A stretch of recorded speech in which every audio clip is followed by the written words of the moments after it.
Media house పైన ఒక mob attack లాగా చేయటం అనేదాన్ని ప్రభుత్వం తీవ్రంగా ఖండిస్తూ ఉంది.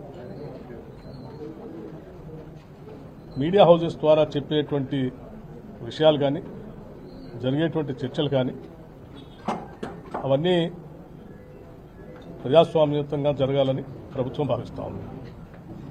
ఒకవేళ అలా జరగట్లేదని ఎవరైనా భావించి ఒక కుట్రపూరితంగా జరుగుతున్నాయని మీరు భావిస్తే దానికి నిరసన తెప్పడానికి చట్ట ప్రకారంగా ఉండవలసిన వ్యవస్థలన్నీ ఉన్నాయి.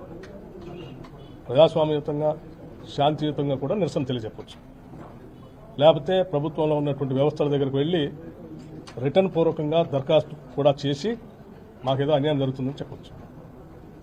దానిపైన ప్రభుత్వాలు పరిశీలన చేసి న్యాయం చేసేటువంటి ప్రక్రియ ముందుకు పోయేటువంటి వ్యవస్థ ఈరోజు రాష్ట్రంలో పటిష్టంగా కొన్ని దశాబ్దాలుగా ఏర్పడి వ్యవస్థీకృతమై ఉన్నది. ఇక్కడ ఎంతో శాంతియుతంగా అభివృద్ధికి ఒక ఆనవాళంగా దేశమంతా హైదరాబాద్కి వెళ్ళి చూస్తున్నటువంటి ఈ పరిస్థితుల్లో పెట్టుబడులు పెద్ద ఎత్తున రావాలని, తద్వారా హైదరాబాద్ నగరంతో పాటు రాష్ట్రం అభివృద్ధి చెందాలని ఓ పక్కన ప్రభుత్వం పెద్ద ఎత్తున ప్రయత్నం చేస్తూ ఉంటే అటువంటి ప్రయత్నానికి ఇక్కడ శాంతి భద్రతలు విఘాతం కలిగిస్తూ రాష్ట్ర అభివృద్ధికి, హైదరాబాద్ నగర అభివృద్ధికి ఆటంకం కలిగేలాగా ఇటువంటి ఆకతాయి పనులు కానీ లేకపోతే దుశ్చర్యలు కానీ ఇటువంటి ఆర్గనైజ్డ్ దాడులు కానీ ఇది రాష్ట్రానికి, ప్రజాస్వామ్యానికి, ఈ రాష్ట్ర అభివృద్ధికి ఆటంకం కలిగించేటువంటి విధానం. ఇటువంటి వాటిని రాష్ట్ర ప్రభుత్వం ఎట్టి పరిస్థితుల్లో ఉపేక్షించదు. చట్ట ప్రకారం కఠినమైన నిర్ణయాలు కూడా ఉంటాయి. శాంతి భద్రతలు కాపాడే ప్రక్రియలో భాగంగా రాష్ట్ర ప్రభుత్వం ఈ రాష్ట్ర అభివృద్ధిని కాంక్షిస్తూ రాష్ట్ర శ్రేయస్సు దృష్ట్యా ఈ రాష్ట్రంలో ఉన్న ప్రజల యొక్క ధన మాన ప్రాణాలను కాపాడటమే ప్రభుత్వం యొక్క ప్రధాన కర్తవ్యంగా ఉంటుంది.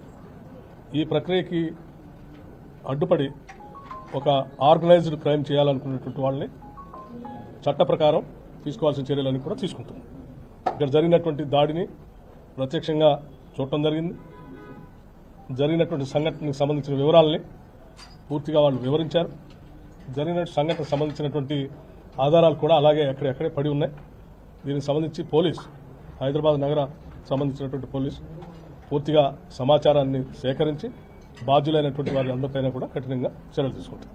మీడియా హౌస్ పైన ఒక మాబ్ అటాక్ లాగా చేయటం అనేదాన్ని ప్రభుత్వం తీవ్రంగా ఖండిస్తూ ఉంది. మీడియా హౌసెస్ ద్వారా చెప్పేటువంటి విషయాలు కానీ జరిగేటువంటి చర్చలు కానీ అవన్నీ ప్రజాస్వామ్యయుతంగా జరగాలని ప్రభుత్వం భావిస్తూ ఉంది. ఒకవేళ అలా జరగట్లేదని ఎవరైనా భావించి ఒక కుట్రపూరితంగా జరుగుతున్నాయని మీరు భావిస్తే దానికి నిరసన తెప్పడానికి చట్ట ప్రకారంగా ఉండవలసిన వ్యవస్థలన్నీ ఉన్నాయి.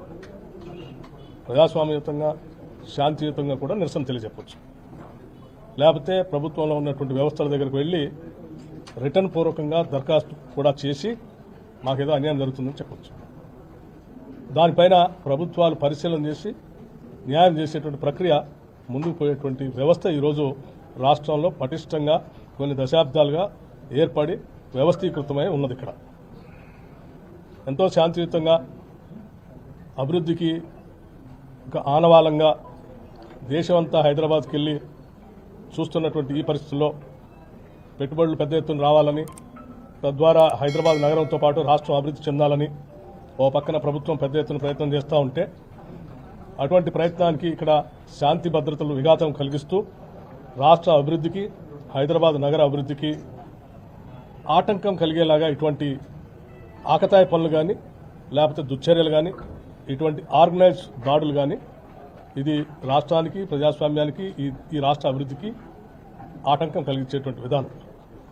ఇటువంటి వాటిని రాష్ట్ర ప్రభుత్వం ఎట్టి పరిస్థితుల్లో ఉపేక్షించదు. చట్ట ప్రకారం కఠినమైన నిర్ణయాలు కూడా ఉంటాయి.